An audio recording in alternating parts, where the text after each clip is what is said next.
예, 오늘은 악순환을 끊는 힘, 악순환을 끊는 힘이라는 제목으로 하나님 말씀 증거하도록 하겠습니다. 21이면 충분해요. 구약. 우리 오늘 9번째 시간입니다.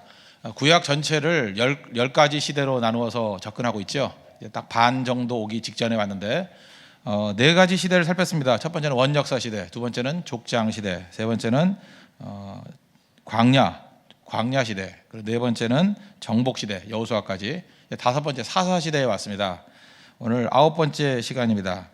이 사사 시대는 사사기의 내용인데 이 내용은 두 가지로 나눌 수 있습니다. 1장부터 16장까지는 악순환. 그래서 12명의 사사가 나오고 스토리가 쭉 나와요. 12명의 사사가 나오는데 그중에 우리가 주목할 것은 4번, 5번, 8번, 12번.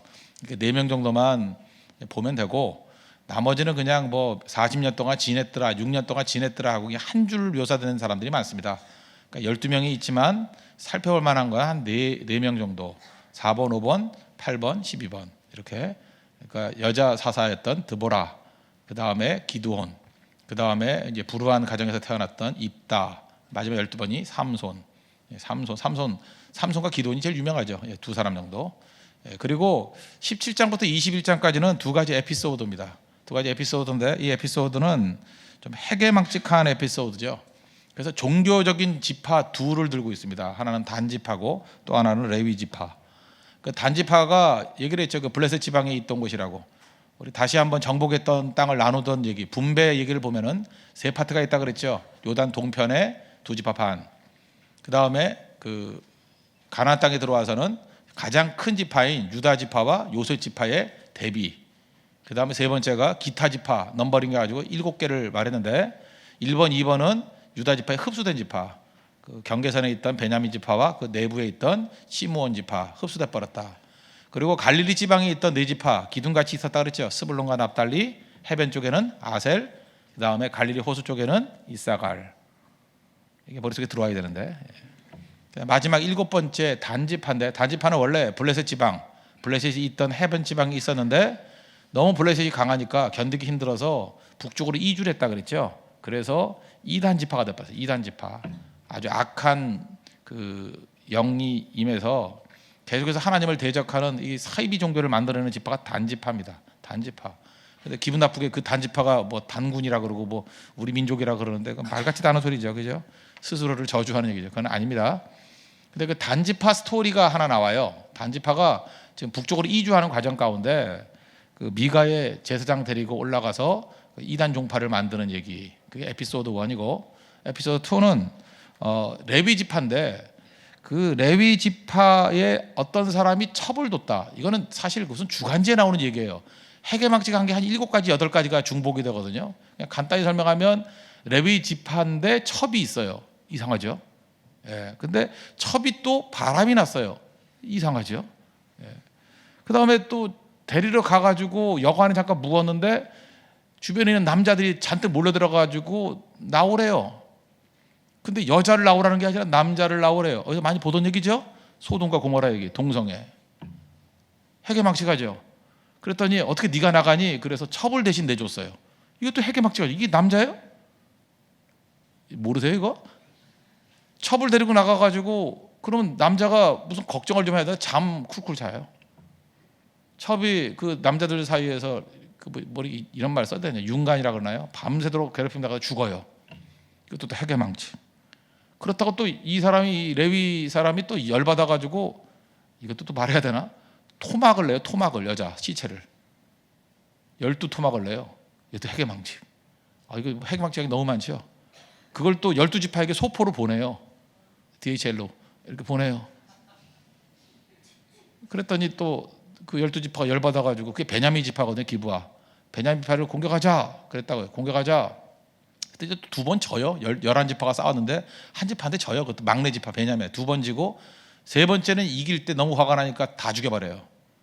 그러니까 또 이제 황당해지는 게 뭐냐 하면 한 지파가 사라지게 됐어요. 다 죽여버려서.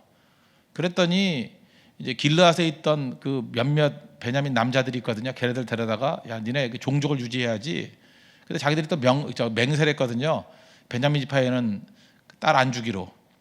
눈 가리고 아웅이죠. 우리가 어디서 이렇게 파티를 할 테니까 보쌈회가 훔쳐가래요. 딸들. 이것도 해괴망측. 그런 얘기예요. 그러고 끝나요. 그래서 사사기를 쭉 읽으면 기분이 상해요. 그래서 17장부터 21장까지 읽으면 여러분 기도 만약 읽으셔야 돼요. 읽으면 기분이 상해요. 기분이 상해서 읽기가 싫어요. 그런 얘기들 그러고 끝나버려요. 이게 무슨 얘기입니까? 악의 실상. 그래서 사사기는 암흑시대입니다. 그 12사사 이야기가 1장부터 16장까지 나오는데 거기도 계속 악순환이 되더라.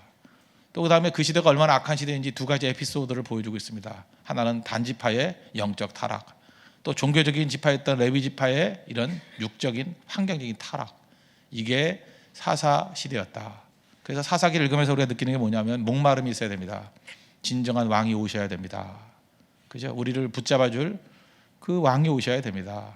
목마름. 그게 사사기의 내용이라는 것입니다. 그래서 사사기의 핵심 구절, 오늘 첫 번째 메시지인데 핵심 구절은 사사기 전체의 마지막 구절이죠. 21장 25절.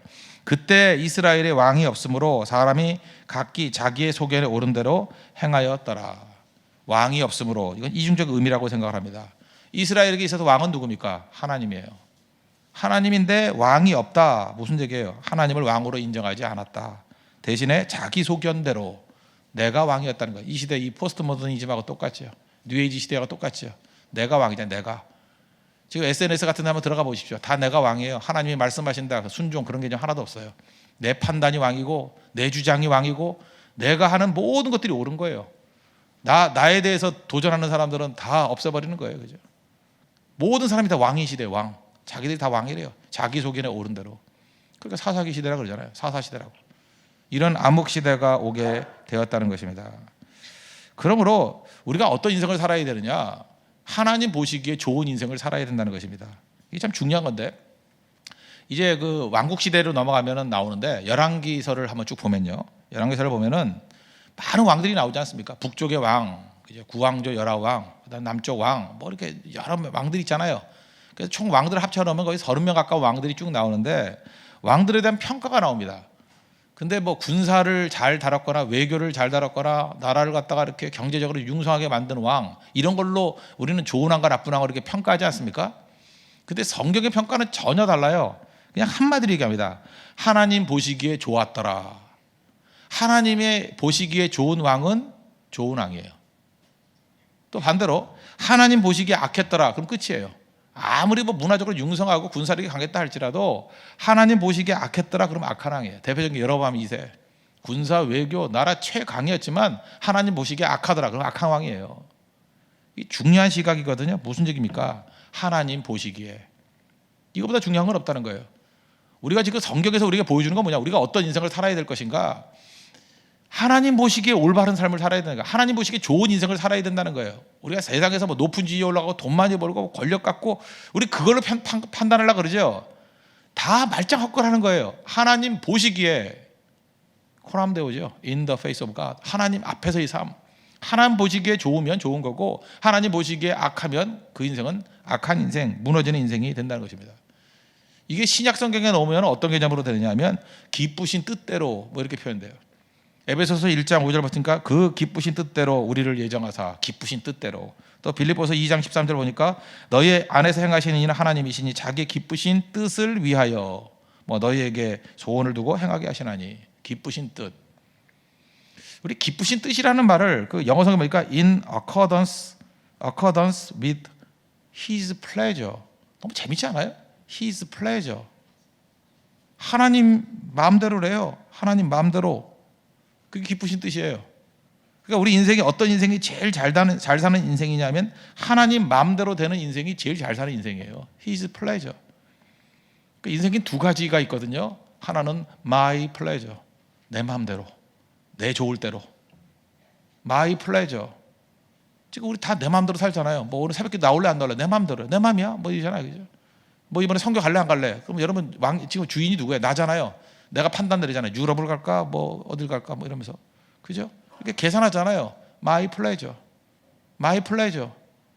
지금 전부 다 각자의 삶 가운데 한번 생각해 보세요. 여러분의 인생 사는데 대부분이 my pleasure 아니에요? 사사기입니다. 악순환이에요. my pleasure.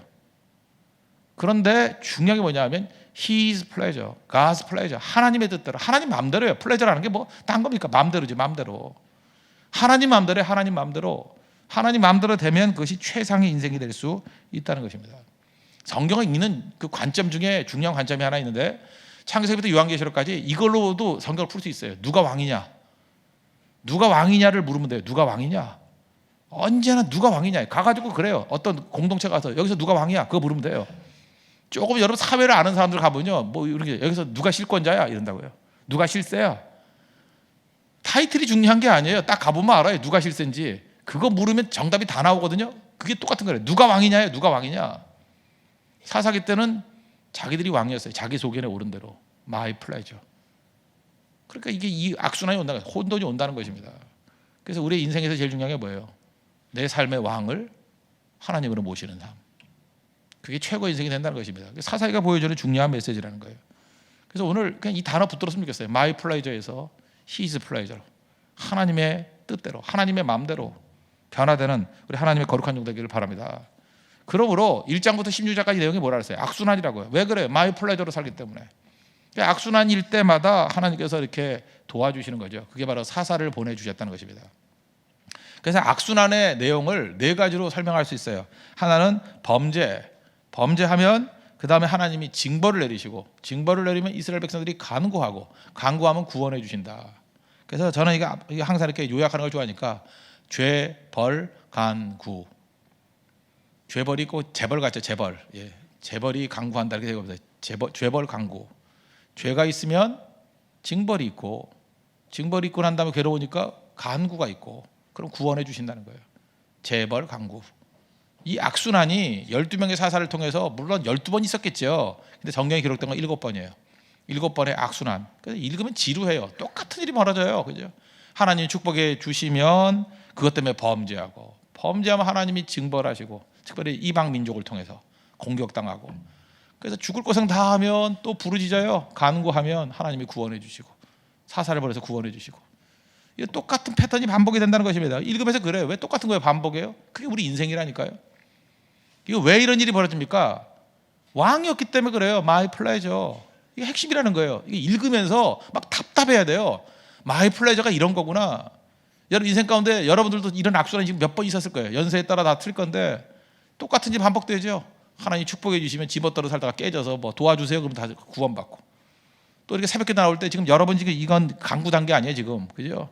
얻어 터져가지고 뭐 주님 뭐 되는 일이 하나도 없어. 이래가지고 또 구원받으면 또 이렇게 능력 있게 뛰다가 또 7, 8월에 또 타락하고 또 6차 때 와가지고 또 다시 뭐 똑같은 기도 제목 내고.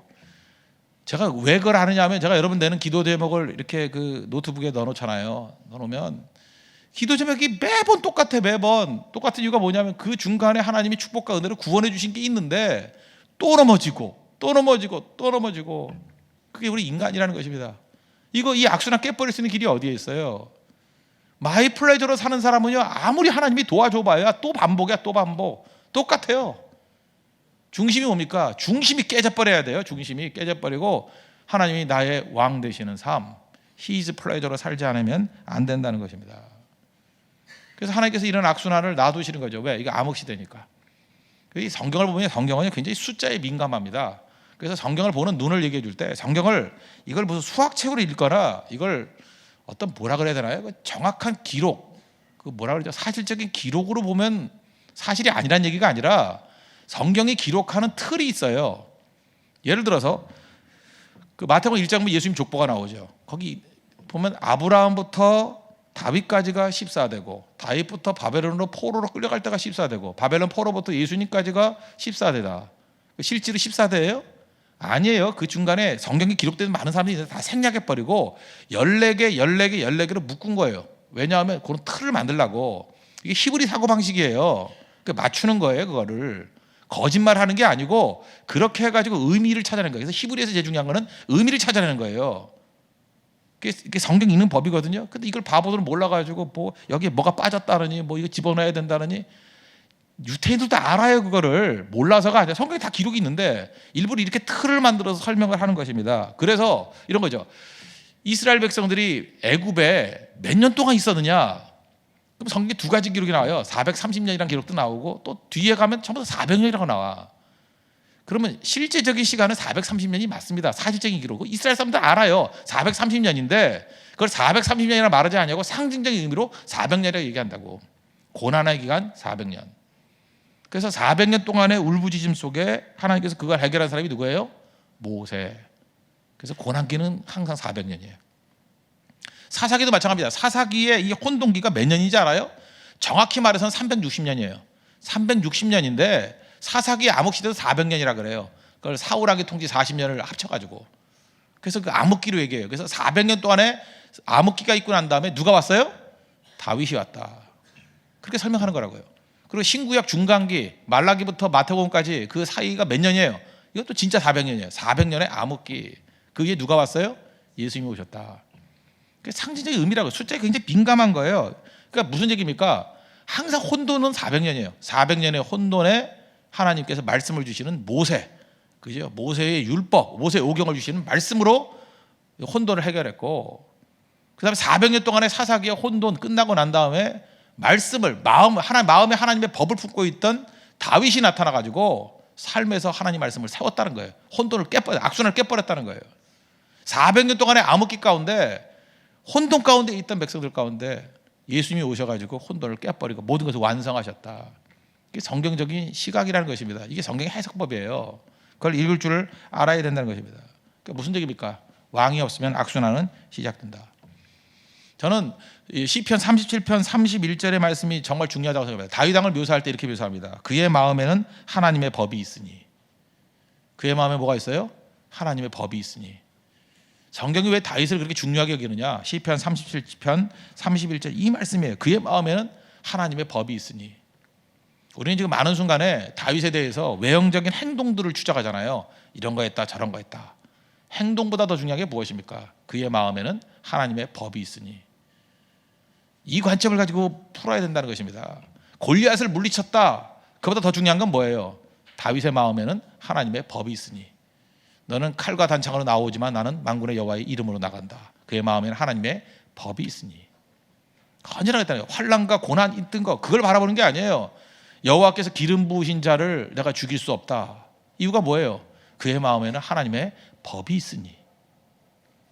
그러므로 신앙이 뭔지 아십니까? 외형적인 행동 변화시키는 게 아니에요. 1차적으로는 그 마음에 하나님의 법이 있으니. 그 마음에 하나님의 법이 있으면 거기서 나오는 것이 행동이라는 것입니다. 여러분도 이 모든 인생의 악순환을 끊기 위해서 다윗과 같은 사람 되길 바랍니다. 그 마음에 하나님의 법이 있으니.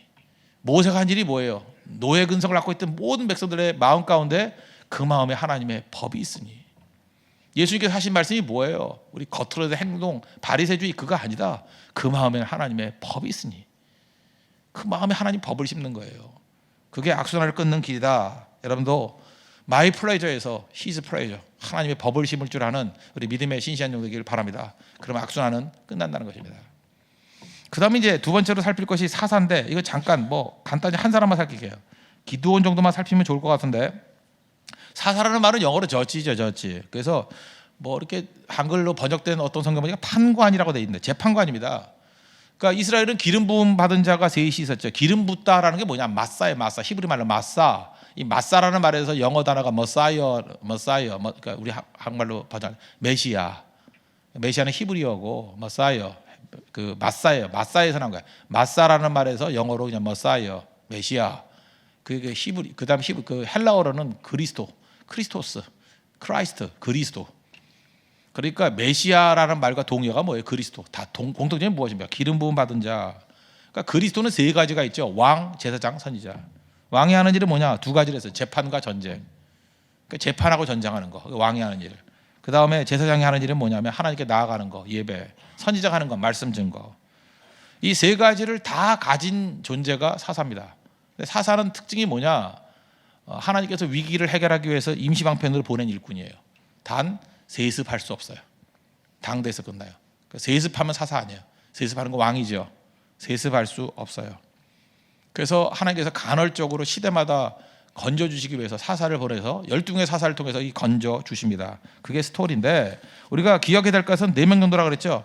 간단히 설명하면 온니엘은 갈렙의 사위입니다. 악사를 줘가지고 갈렙의 사위. 에훗은 왼손잡이, 삼가는 소막대기로 600명 물리친 거. 그래서 요 1, 2, 3번 정도는 그냥 간단히 정도 넘어가고 별 중요한 인물 아니에요. 네 번째 드보라는 바락이라는 사람과 함께, 바락이라는 장군과 함께 싸웠던 여자 사사예요. 잔달크 같은 존재. 바락. 지금 미국 대통령도 바락 오바마잖아요. 바락. 그죠? 이게 되게 좋아요. 축구 선수들 바락 있잖아요. 바락. 예. 그런 사람. 그다음에 기드온은 뭐 유명한 사람이 조금 이따 살필 거고. 그다음에 그 돌라 야일 이거는 한 줄이에요. 그냥 쭉 넘어가 버리고 별로 언급이 안 돼 있어요. 그다음 입다 이 기생의 아들로 태어나 가지고 이게 마음에 상처가 있는 사람이에요. 많은 업적도 행했지만 또 이게 실수도 많이 행했던. 그러나 이 상처 입은 사람이 어떻게 쓰임 받아야 될 것인가 하는 걸 보여주는 사람이에요. 그다음에 입산, 엘론, 압도는 한 줄 묘사고, 그다음 삼손 뭐 잘 알죠. 삼손이 중요한 건 단지파라는 거예요. 단지파기 때문에 들릴라가 블레셋 사람이죠. 이런 어려움. 그래서 그 다음 스토리가 나온 거예요. 단지파에서 이런 일이 벌어지고 난 다음에 이동해가지고 우상숭배의 본거지가 되었다.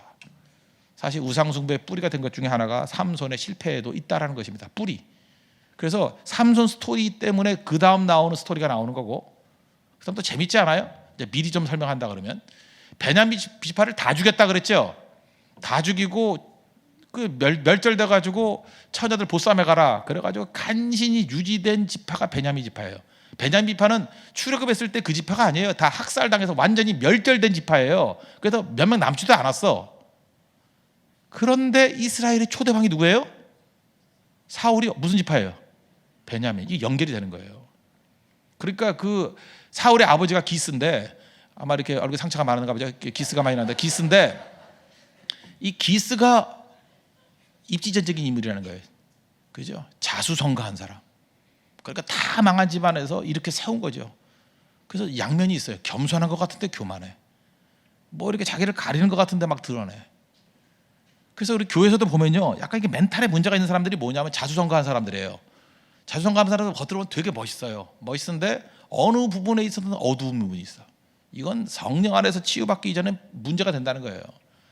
그래서 여러분들이 사울과 기스와 사울을 그냥 이해하면 안 되고 반드시 사사기 마지막에 나오는 베냐민 지파의 멸절, 거기서부터 어떻게 살아남았느냐, 그 배경 속에서 이해를 해야 돼요. 그럼 이해가 돼요. 이해가 된다고. 왜 사울이 그렇게 백성들의 그 지지 이런 거 연연해 했나? 베냐민 지파기 때문에 그래요. 베냐민 지파기 때문에. 그게 단순히 뭐 죄다 아니다 그 차원이 아니라 그 뿌리가 있어요. 뿌리가. 우린 베냐민 지파잖아. 학살당해서 아무것도 없는 지파잖아. 백성들이 외면하면 아무것도 아니잖아.